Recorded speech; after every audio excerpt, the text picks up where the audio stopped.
আমার বিরুদ্ধে তিনি ক্ষিপ্ত হলেন, জাতীয় সংসদে দাঁড়িয়ে আমাকে ব্যক্তিগতভাবে আক্রমণ করলেন, আমাকে তিনি গ্রেফতার করলেন। তাকে ধরে আনতে হবে। 2009 সালের পিলখানার সেনা কর্মকর্তাদের হত্যার বিচার করতে হবে। 2013 সালের শাপলা চত্বরের বীর শহীদদের হত্যাকাণ্ডের বিচার করতে হবে। 2021 সালের হত্যাকাণ্ডের বিচার করতে হবে। 2024 সালের বৈষম্য বিরোধী আন্দোলনের শাহাদাত বরণকারী সহস্রাধিক প্রাণের মূল্য আমাদেরকে আদায় করতে হবে। হিংসা বা বিদ্বেষের বশবর্তী না হয়ে স্বাভাবিকভাবে উদারতার দৃষ্টিভঙ্গি নিয়ে আমরা কাজ করব। তবে মনে রাখতে হবে, হযরত রাসূল সাল্লাল্লাহু আলাইহি ওয়াসাল্লাম যেদিন ঐতিহাসিক মক্কা বিজয় করেছিলেন, মক্কা বিজয়ের দিন আল্লাহর নবী সাধারণ ক্ষমা ঘোষণা করেছিলেন, কিন্তু একটা ব্ল্যাক লিস্ট ছিল নবীজির, একটা ব্ল্যাক লিস্ট। কিছু দুরাচার, যাদের অত্যাচার অবিচার সীমাতিরিক্ত ছিল, তাদের ব্যাপারে আল্লাহর নবী ঘোষণা করেছিলেন তাদের কোনো ক্ষমা নাই। সোনারগাঁয়ের এই শত শত মানুষের উপর নিপীড়নের জন্য চিহ্নিত কিছু ব্ল্যাক লিস্টেড মানুষ দায়ী। তাদের তালিকা আমরা ঘোষণা করব প্রয়োজনে, এবং তাদেরকে সোনারগাঁয়ে চিরদিনের জন্য অবাঞ্ছিত ঘোষণা করতে হবে। প্রিয় এলাকাবাসী, সোনারগাঁয়ের মানুষ, সোনারগাঁয়ের সর্বস্তরের তৌহিদি জনতা, আমরা আল্লাহ পাক রব্বুল আলামিনের দরবারে শুকরিয়া আদায় করি যে আমাদের 16 বছর অন্ধকার সময়ে আমাদের বুকের উপর চেপে বসেছিল এক জালিমশাহী জগদ্দল পাথরের মতো। বাংলাদেশের মানুষের ধারণা হয়ে গিয়েছিল যে এই জালিম শাহীকে বুঝি আর আমাদের বুকের উপর থেকে নামানো সম্ভব না। আর তাদের আত্মবিশ্বাস এই পরিমাণ ছিল যে তাদেরকে হটানোর মতো, অপসারণের মতো কোনো শক্তি নাই। কিন্তু আল্লাহর কোরআন যেভাবে বলেছে, ফাআতাহুমুল্লাহু মিন হাইসু লাম ইয়াহতাসিবু, তারা তাদের পতনের সব দিক, সকল দুয়ারগুলো রুদ্ধ করে আত্মবিশ্বাসের সাথে তারা রাষ্ট্রীয় ক্ষমতার মসনদকে জবরদখল করে বসেছিল। জালিম শাহীর ঘোষণা ছিল, এটা সকল মানুষের মুখে মুখে ছিল, যে লক্ষ মানুষকেও যদি হত্যা করতে হয়, এই লাখো মানুষের রক্ত এবং লাশের উপর দিয়ে শেখ হাসিনা ক্ষমতা চালায় যাবে। এটাই ছিল তার মনোভাব। কিন্তু যখন আল্লাহ পাক রব্বুল আলামিন তার বিদায়ের ঘণ্টা বাজিয়ে দিয়েছেন, তখন তার দাদা বাবুরাও তাকে রক্ষা করতে এগিয়ে আসেনি। আমরা আগামী দিনের এই সকল জালিমের উত্তরাধিকারীদেরকে বলতে চাই, এই বাংলাদেশে বসবাস করতে হলে, এদেশের মানুষকে নিয়ে রাজনীতি করতে হলে, এদেশের মানুষের সঙ্গে কাজ করতে হলে, এদেশের মানুষের হৃদয়ের আবেগকে বুঝতে হবে, মানুষের হৃদয়ের পালস বুঝতে হবে। ইসলামের বিরুদ্ধাচরণ করে জনগণের ভাগ্যকে নিয়ে ছিনিমিনি খেলে হয়তো দীর্ঘদিন ক্ষমতায় থাকতে পারবেন, কিন্তু কোনো ক্ষমতা চিরস্থায়ী হতে পারে না। কোনো ক্ষমতা চিরস্থায়ী হতে পারে না। বাংলাদেশ 2024 সালের 5ই আগস্ট স্বাধীনতার নতুন ধাপে উন্নীত হয়েছে। এই স্বাধীনতা ফ্যাসিবাদের জুলুম থেকে স্বাধীনতা, এই স্বাধীনতা নব্য বাকশালীদের হাত থেকে স্বাধীনতা, এই স্বাধীনতা নতুন করে বাংলাদেশকে দিল্লির গোলামে পরিণত করার ষড়যন্ত্রের হাত থেকে স্বাধীনতা। এখনো দিল্লিতে বসে কেউ যদি স্বপ্ন দেখে শাহজালালের বাংলাদেশকে আবার নরেন্দ্র মোদীদের করতলগত করবে, নরেন্দ্র মোদীদের স্বার্থের বলি বানাবে বাংলাদেশকে, আমরা পরিষ্কার ভাষায় বলে দিতে চাই, যেমনি ভাবে রক্তের বিনিময়ে বাংলা তার স্বাধীনতা অর্জন করেছিল, রক্ত দিয়ে 75 সালে একবার তারা যেভাবে স্বৈরাচারীদেরকে যারা মানুষের অধিকার নিয়ে ছিনিমিনি খেলেছিল, 30,000 যুবকের রক্তে যাদের হাত রঞ্জিত হয়েছিল, স্বাধীনতার নেতৃত্ব দানকারী হওয়া সত্ত্বেও সেই ফ্যাসিবাদের জায়গাও বাংলাদেশে হয় নাই। 2024 সালেও নব্য ফ্যাসিবাদের জায়গা বাংলাদেশে হয় নাই। আগামী দিনে যদি কেউ আবার ফ্যাসিবাদের চর্চা করবার দুঃস্বপ্ন দেখে, স্পষ্ট বার্তা দিয়ে দিতে চাই, বাংলাদেশের মানুষ আর কোনদিন ফ্যাসিবাদকে মেনে নেবে না ইনশাআল্লাহ। আমরা আছি তোমার সাথে, আমরা আছি তোমার সাথে। হুঁশিয়ার সাবধান। প্রিয় এলাকাবাসী, আমরা বলতে চাই, আপনাদেরকে বলতে চাই যে এটা বৈষম্যের বিরুদ্ধে সংগ্রাম। এই সংগ্রাম আমরা দেখেছি যে অল্প জুলাই মাসের শুরু থেকে শুরু হলো, আগস্টের 5 তারিখ এসে এই সংগ্রাম তার সফলতার পানে উন্নীত হলো। কিন্তু আসলে ব্যাপারটা শুধু এতটুকুই নয়।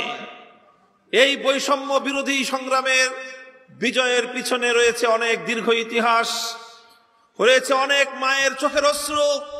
এই সংগ্রামের সফলতার পিছনে রয়েছে অনেক বাবার ঘাম। এই সংগ্রামের পিছনে রয়েছে অনেক ভাইয়ের রক্ত। এই সংগ্রামের সফলতার জন্য অবশ্যই সেই সকল শহীদানদের প্রতি জাতিকে চিরদিন কৃতজ্ঞতা পাশে আবদ্ধ থাকতে হবে। 2009 সালের পিলখানার এক কথিত বিদ্রোহের মাধ্যমে প্রায় 57 জন দেশপ্রেমিক সেনা কর্মকর্তাকে হত্যা করে ষড়যন্ত্রের রাজনীতি শুরু হয়েছিল। 2013 সালে শাপলা চত্বরে রাতের অন্ধকারে নির্মমভাবে তাহাজ্জুদরত ঘুমন্ত আলেম ওলামা, হেফাজতে ইসলামের নেতাকর্মীদেরকে নির্মমভাবে হত্যা করা হয়েছিল। 2014 সালে নির্বাচন পূর্ববর্তী সময়ে গোটা বাংলাদেশে বিরোধী দলগুলোর নেতা কর্মীদের উপর অকথ্য নির্যাতন পরিচালিত হয়েছিল। 2021 সালে নরেন্দ্র মোদী নরঘাতক গুজরাটের কসাইকে বাংলাদেশের স্বাধীনতার সুবর্ণ জয়ন্তী উদযাপনের সময় চিফ গেস্ট করে আমন্ত্রণ জানানোর প্রেক্ষিতে তৌহিদি জনতা হেফাজতে ইসলামের নেতৃত্বে শান্তিপূর্ণ প্রতিবাদ জানিয়েছিল। এই অপরাধে হাটহাজারী থেকে ব্রাহ্মণবাড়িয়া পর্যন্ত পাখির মতো গুলি করে 25 জনের মতো আমার ভাইকে হত্যা করেছিল। সর্বশেষ 2024 সালের নির্বাচনের পূর্ববর্তী সময় আপনারা দেখেছেন গোটা বাংলাদেশ জুড়ে কিভাবে এক ভীতিকর পরিস্থিতি তৈরি করে সাধারণ মানুষজন বাড়িতে ঘুমাতে পারেনি। কেউ গাছের ডালে, কেউ জঙ্গলে, কেউ নদীর মাঝে, খালের মাঝে, বিলের মাঝে গোটা বাংলাদেশের মানুষকে জিম্মি করে একটি নির্বাচনের নামে নাটক সাজিয়ে দিল্লির কারসাজিতে নতুন করে ক্ষমতার মসনদ দখল করবার পায়তারা চালিয়েছিল। এই সকল আত্মত্যাগ, অনেক রক্ত, সাগর পরিমাণ রক্তের উপর দাঁড়িয়ে 2024 সালের জুলাই মাসে ছাত্রদের নেতৃত্বে নতুন সংগ্রাম গড়ে ওঠে। সেখানে নির্বিচারে হত্যা চালানো হয়। কোন যুদ্ধ পরিস্থিতি ছাড়া সিভিলিয়ানদের উপর এভাবে টার্গেটকৃত কিলিং, হত্যাযজ্ঞ পরিচালনার নজির পৃথিবীর ইতিহাসে বিরল। দেশের জনগণের টাকা দিয়ে হেলিকপ্টার কেনা হয়েছে জনগণের নিরাপত্তা দেওয়ার জন্য। সেই হেলিকপ্টার থেকে শেখ হাসিনার লালিত গুন্ডা বাহিনী, তারা আইন শৃঙ্খলা রক্ষাকারী বাহিনীর ইউনিফর্ম গায়ে দিয়ে, যারা দলীয় বিবেচনায় চাকরি নিয়ে তারা জনগণের বিরুদ্ধে যুদ্ধ ঘোষণা করে হেলিকপ্টার থেকে গুলি করে করে, মাথার মধ্যে গুলি করে করে 3 বছরের শিশু থেকে নিয়ে শুরু করে নারী পুরুষ নির্বিচারে মানুষকে হত্যা করেছে। ঘরের বেডরুমে পর্যন্ত গুলি করে মানুষকে হত্যা করা হয়েছে। বাড়ির ছাদের উপর অবস্থানরত ছেলেদেরকে, মেয়েদেরকে গুলি করে করে হত্যা করা হয়েছে। এভাবে প্রায় সহস্রাধিক মানুষ গোটা বাংলাদেশে হত্যা হয়েছে। সব শ্রেণী পেশার মানুষকে হত্যা করেছে। মুসলমান হত্যা হয়েছে, হিন্দু হত্যা হয়েছে, স্কুলের ছাত্র, কলেজের ছাত্র, ইউনিভার্সিটির ছাত্র, মাদ্রাসার ছাত্র, মসজিদের ইমাম, আলেম সমাজ, এমন কোন সমাজের কোন শ্রেণী বা পেশার লোক নেই যারা হাসিনার এই হত্যাকাণ্ডের এবং তার এই হত্যাযজ্ঞের শিকার না হয়েছে। কাজে আজ গোটা বাংলাদেশ ঐক্যবদ্ধ, গোটা বাংলাদেশ আজকে ঐক্যবদ্ধ। শেখ হাসিনার এই নির্বিচার হত্যাকাণ্ডের বিচার বাংলার মাটিতে করতে হবে, তাকে ধরে আনতে হবে। 2009 সালের পিলখানার সেনা কর্মকর্তাদের হত্যার বিচার করতে হবে। 2013 সালের শাপলা চত্বরের বীর শহীদদের হত্যাকাণ্ডের বিচার করতে হবে। 2021 সালের হত্যাকাণ্ডের বিচার করতে হবে। 2024 সালের এই বৈষম্য বিরোধী আন্দোলনের শাহাদাত বরণকারী সহস্রাধিক প্রাণের মূল্য আমাদেরকে আদায় করতে হবে। এই সব বিচারের মাধ্যমে বাংলাদেশ কলঙ্ক মুক্ত হবে। আমরা বলেছিলাম এই ভাস্কর্য নিয়ে বাড়াবাড়ি করার দরকার নাই। আপনার মরা বাপকে আর জাতির সামনে নতুন করে লাঞ্ছিত এবং অপমানিত করার ব্যবস্থা করবেন না। এই কথার বলার অপরাধে আমার বিরুদ্ধে তিনি ক্ষিপ্ত হলেন, এই কথা বলার অপরাধে আমাকে তিনি গ্রেফতার করলেন, এই কথা বলার অপরাধে জাতীয় সংসদে দাঁড়িয়ে আমাকে ব্যক্তিগতভাবে আক্রমণ করলেন, এই কথা বলার অপরাধে তিনি আমার বিরুদ্ধে ষড়যন্ত্রের জাল বুনলেন, এই কথা বলার অপরাধে তিনি আমার বিরুদ্ধে রাষ্ট্রের প্রতিটি প্রতিষ্ঠানকে লেলিয়ে দিলেন। আমরা ধৈর্য ধারণ করলাম, কিন্তু আজ সারা পৃথিবীবাসী সচক্ষে দেখেছে আমাদের সেই সময়ের শান্ত কথা যদি তিনি গ্রহণ করতেন, তাহলে আজকে তার মৃত মরহুম বাবার এই ভাস্কর্যের নামীয় এই লাঞ্ছনা সারা দেশে তাদেরকে বরণ করতে হতো না। স্মরণ করিয়ে দিতে চাই এই ঘটনা থেকে আগামী দিনে সবাই যেন আমরা শিক্ষা গ্রহণ করি। কোনো কিছু নিয়ে অতিরিক্ত বাড়াবাড়ি ভালো নয়। মনে রাখবেন, ক্ষমতা কারোর জন্যই চিরস্থায়ী নয়। আপনি ক্ষমতায় থাকার জন্য জনগণকে যত বেশি নির্যাতন করবেন, একদিন না একদিন কড়ায় গন্ডায় তার মূল্য আপনাকে চুকাতে হবে। কোন দেশে যাবেন? কোন দেশ আজ এই পতিত নিক্ষিপ্ত ডাস্টবিনের মালকে কোথাও আশ্রয় দেওয়ার মতো বাংলা পৃথিবীতে দিল্লিতে নরেন্দ্র মোদী ওনাকে আশ্রয় দিতে চান যদি, সেটা ভারতের আভ্যন্তরীণ ব্যাপার। আমরা পরিষ্কার হুঁশিয়ারি উচ্চারণ করতে চাই, দিল্লিতে শেখ হাসিনা এবং তার পুরা পরিবার নির্বাসিত হোক, পুনর্বাসিত হোক, আমাদের আপত্তি নাই। কিন্তু খবরদার, দিল্লিতে বসে বাংলাদেশের অভ্যন্তরীণ বিষয়ে নাক গলাবার চেষ্টা করলে এদেশের 18 কোটি মানুষ স্বাধীনতা রক্ষার জন্য যুদ্ধের ময়দানে হাজির থাকবে।